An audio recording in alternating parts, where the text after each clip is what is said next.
Recently on the Spector Creative channel, I've done a few videos pointing out what I call the inconvenient truth of collecting action figures, that the bulk of sales are to kids.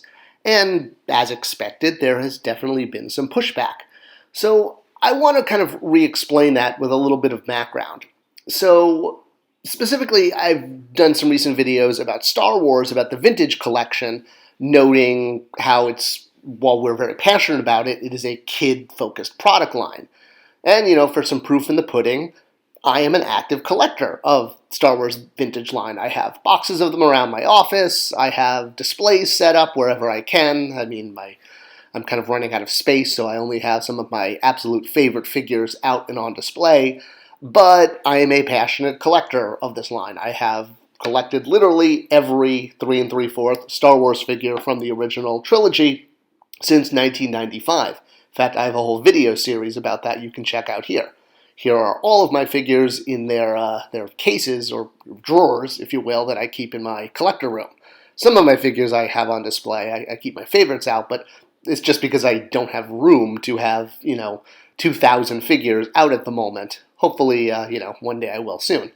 And hey, even before I became a professional in the toy industry, as more proof in the pudding, here is a clipping from the Simi Valley Star when I was in college at UC Santa Barbara, going out at midnight buying Phantom Menace product just like the rest of us. So hey, I am one of us, if you will, So what I propose has really been an ontological shift. We're very emotionally connected to what we collect, and we tend to see it as for ourselves. An ontological shift is when the world changes what you see. The best visual representation I like to use is in The Matrix, when Neo first realizes he is in the Matrix and can see the world for what it truly is. In fact, the score for this scene is called Ontological Shift. That's the name of the track.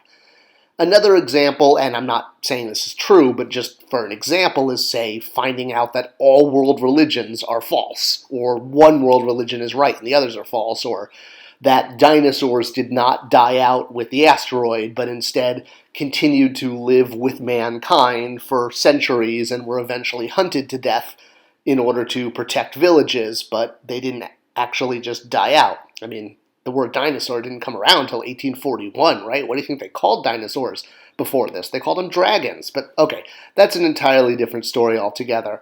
I am totally getting off track. What can I say? I love dinosaurs. All right, so how can you tell if a toy is designed for you versus for a kid? One of the best ways is to look at the case pack.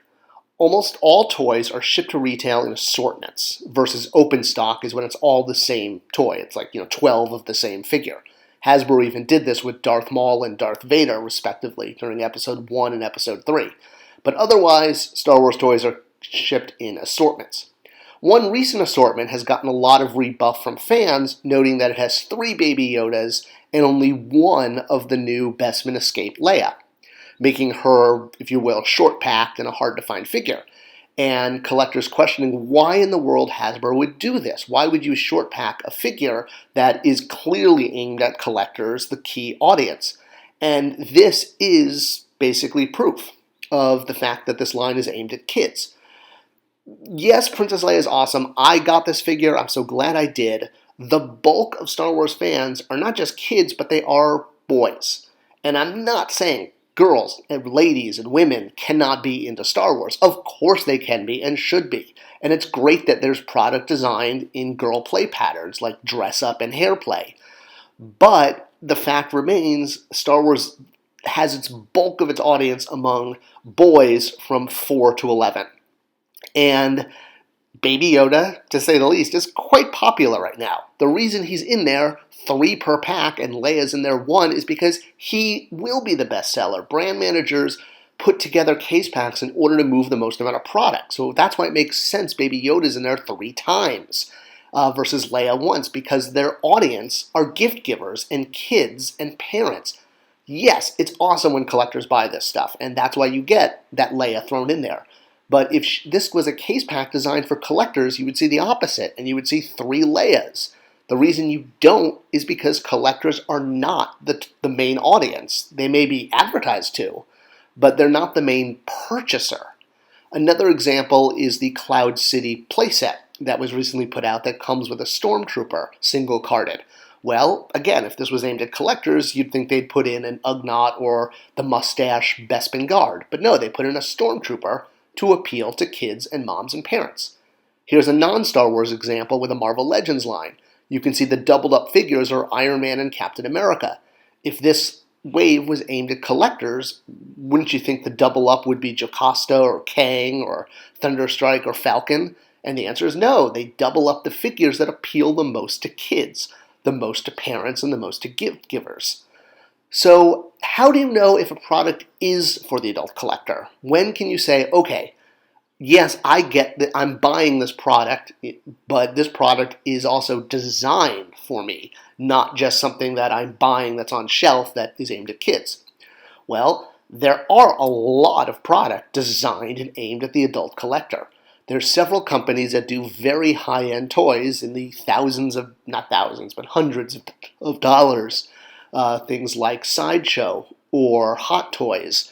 Both of them put out amazing, highly articulated, highly detailed action figures from movies and sci-fi and comic books, and these are aimed at the adult collector, and one reason to know that is they're not sold at retail. Other things like the Sail Barge, also part of the vintage collection, but again, not sold at retail. When product is sold online, that's how you know it's for the adult collector. Not to toot my own horn, but when I was at Mattel running Maddie Collector, we had subscription programs where you could buy Figure of the Month based on the brand, like Masters of the Universe or Ghostbusters or DC. These figures were aimed at the adult collector because they avoided retail. They sold directly. So while kids are, and we're really parents and gift givers, the main purchaser at retail, yes, collectors go to retail, and there is a spot for them. It's called the collector wall, and it's behind electronics. Both Walmart and Target, many retailers have this, and that's because this wall does not have to have the same amount of retail turns to do the same amount of sales as the main aisle. This is why you see things like NECA and Funko Pop and McFarlane, other properties that they can sell to collectors in this area, this retail space, that has a much lower requirement for the number of units that need to sell per week, per month, if you will. In the main aisle, there are much higher requirements to keep that retail space. So yes, collectors are respected out there, and retailers do value them. There is a pipeline to get them product, but as you can see, retail places this product behind the electronics aisle because at the end of the day, there's not physically enough adult collectors to justify putting product in the main aisle because it doesn't hit the number of sales required to have that real estate. Sales are all about real estate at big box stores where you have to have a certain amount of SKUs sold per week to justify that peg space. The aisle in the back of electronics doesn't have the same requirement, so it can have product that has a much lower turn rate or velocity. So when you see product at retail that you feel is for you, you should buy it. But just know that the reason the case packs are created the way they are and the reason priority is given to certain scales over others is because the main audience for anything sold at retail is kids. Collectors are just icing on the cake. It's great when you can also pick up an extra 20% of sales for collectors. But if it's not getting the bulk of its sales from kids, well, it can't live at retail. And this isn't, please don't shoot the messenger here. I'm not saying this to anger anyone. I'm just offering the truth and trying to help people see the aisle the way business does. If you like this video and want to see others like it, let me know topics. Leave them in the comments. And a subscription helps tell YouTube to share this with other people.